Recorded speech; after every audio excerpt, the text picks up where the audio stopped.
Alright, so I'm going to do a quick video today on this INCA 570 joiner planer. Currently set up in jointer mode.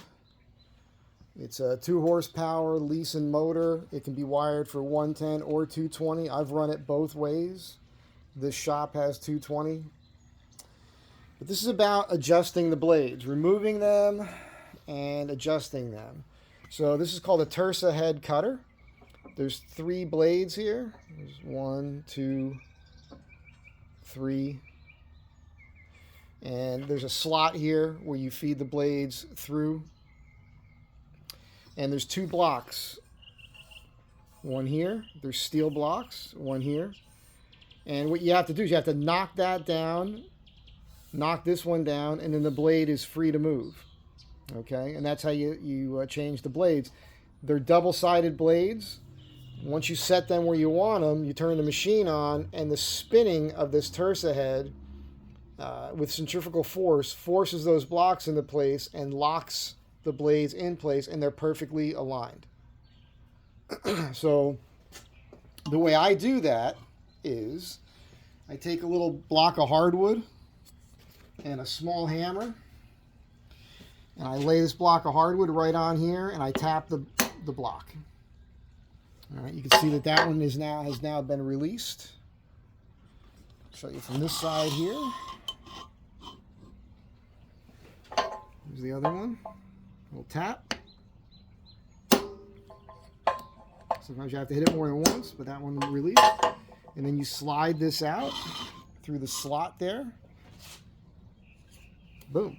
Now you can take it and you can spin it around. Now, a woman contacted me by watching one of my videos and asked me to show her how to do this because she said that she ran through a nail. So what's going to happen is, let's say you hit a nail and you get a nick in the blade. All right, I'm going to show you guys a cool little trick here, which is common sense for most of you. Let's see how I can show this to you. Let's say there's a nick in this blade right here. Okay, now that nick would be in the same spot on every blade. Let's spin this around. Right. Say that's a nick in the blade, and what that's going to do is you run your boards through the planer or the joiner, and you're going to have like a raised spot in the wood that you don't want. Well, all you have to do, instead of changing the blade all the way around, is loosen all the blades.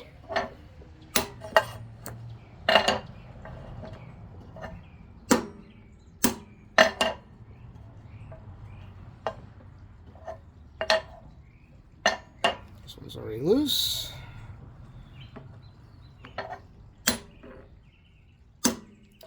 And now you have room. These blades will slide quite a bit. Now, if you look through the top here,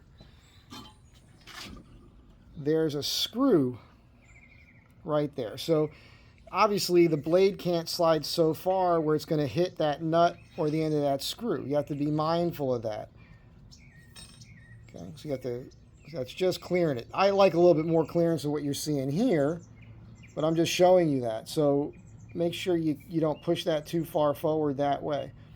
But what I'm getting at here is you can adjust these blades, and I recommend you do this so that you're moving this point here. You can bottom out all the way to this side. It won't go so far that you're going to have any problems. Let's say I'll keep this one here. Then I'd move this one the maximum this way, and then the next one I just slightly shift one way or the other. Now we've erased that line. Now you can plane the wood and it's going to be perfectly smooth again.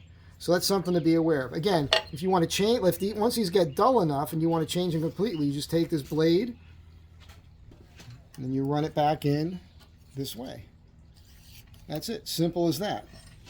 I have a whole collection of these blades that I save because they get a little dull on me. I plane a lot of hardwoods, and sometimes when I'm milling stuff that isn't that great, or if it's softer, I'll run one of a set of blades and I'll move them around and I'll throw away the blades that have too many nicks in them after a while. But I always have a new set around.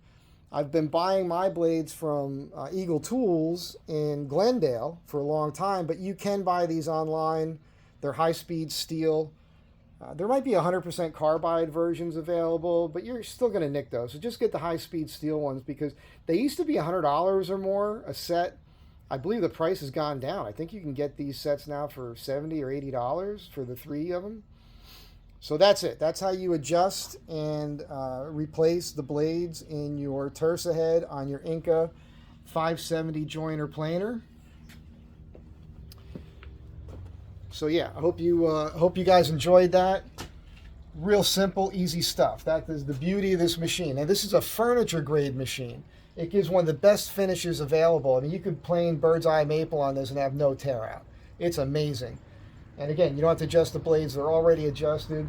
This is about a 10 1/4 inch wide that you can go here. It's more like 10 1/8 in the planer on the underside. It converts real easy. I've got other videos that show you how to convert this. It takes a couple minutes. This here comes off. This here flips back up around. It's real simple, basic stuff. This is a very well made machine. I have run gigantic timbers through this thing. You just have to be smart about it. And I've been using this particular machine since the 90s. I think 98 or so, I think I picked this machine up, and it's amazing. I bought it used on this cabinet. These cabinets were common. They were available for this machine, so you will see this machine on this exact cabinet in a lot of shops. I added those handles so I can move it around easier. It came on the base as well. And I did have to rebuild the switch. Made my own switch for some outdoor stuff because the original push button switch eventually fouled out on me.